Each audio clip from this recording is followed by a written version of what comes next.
સ્વામિનારાયણ સાધુઓના બફાટ સામે વિરોધમાં ઉચરા મોગલધામના મહંત કબરાવ મોગલધામના મહંત ચારણ ઋષિ બાપુ એ આજથી અનશન પર છે। મહંત ચારણ ઋષિ બાપુએ ગુજરાત ફર્સ્ટ સાથે ખાસ વાતચીત કરી અને કહ્યું કે હવે આ સહન નથી થતું, આપણે સાથે મળીને પાઠ ભણાવવાનો છે। મને કોઈ ધમકીથી ફરક નથી પડતો, 2 દિવસ હું મોગલધામ બેસીશ। 2 દિવસ બાદ સ્વામિનારાયણના ગુરુકુળમાં હલ્લાબોલ થશે।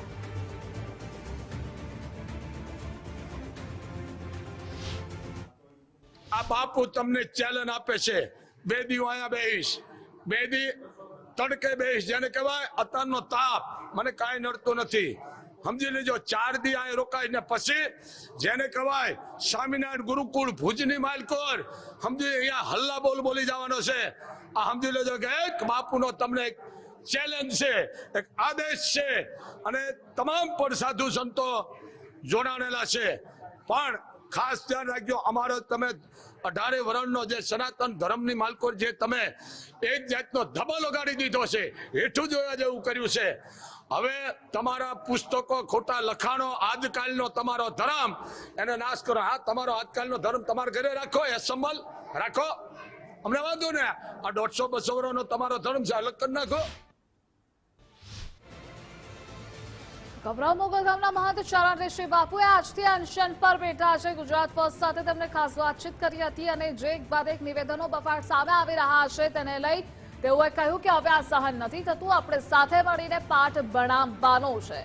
મને કોઈ ધમકીથી ફરક નથી પડતો, 2 દિવસ હું મોગલધામ બેસીશ, આવું તેમનું નિવેદન સામે આવ્યું છે। 2 દિવસ બાદ સ્વામિનારાયણના ગુરુકુળમાં હલ્લાબોલ થશે। જોકે વિવાદિત નિવેદનો સ્વામિનારાયણના સંતો દ્વારા એક બાદ એક સામે આવી રહ્યા છે। ભગવાનનું અપમાન થઈ રહ્યું છે અને માટે સનાતનીઓમાં ભારોભાર રોષ જોવા મળી રહ્યો છે।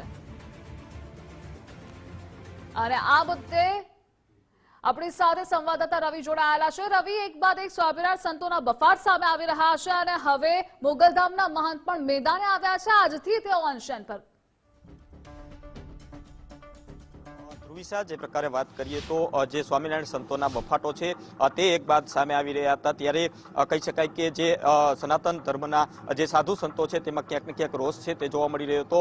ના માત્ર સાધુ સંતો પરંતુ કહી શકાય કે જે કલાકારો હોય પછી કથાકારો હોય, આ તમામમાં રોષ છે તે જોવા મળી રહ્યો છે। અને હાલ કહી શકાય કે જે કબરાવ ધામના જે મહંત જે ઋષિ બાપુ છે તેમના દ્વારા આ કહી શકાય કે જે સાધુ સંતો જે સ્વામિનારાયણના સાધુ સંતો જે બફાટ કરી રહ્યા છે તેની સામે રોષ છે તે રોષ વ્યક્ત કર્યો હતો ને કહી શકાય કે આજથી તેઓ અનશન ઉપર છે તે ઉતરી રહ્યા છે। અત્યારે આજે કબરાવ ધામના દ્રશ્યો છે જ્યાં જોઈ શકાય છે કે જે આરતી છે તે આરતી થઈ રહી છે અને આરતી બાદ કહી શકાય કે આજે કબરાવ ખાતે જે ઋષિ બાપુ જે છે ચારણના ઋષિ બાપુ તેઓ અનશન છે તે અનશન કરશે અને કહી શકાય કે જે આ કબરાવ ધામ છે ત્યાંથી જ અનશન છે તે અનશન શરૂ કરશે। ત્યારબાદ એક બાદ એક કાર્યક્રમ છે તેમના દ્વારા આપવામાં આવશે। હાલ તો કહી શકાય કે 10:30-11 વાગ્યાના અરસાની અંદર આજે ઋષિ બાપુ છે તેઓ મોગલધામ ખાતે પહોંચશે અને ત્યારબાદ કહી શકાય કે તેઓ ભક્તોને મળશે અને આ જે ભક્તોને મળ્યા બાદ તેઓ આ જે મોગલધામ છે ત્યાં જ અનશન ઉપર છે તે અનશન ઉપર બેસી જશે। અને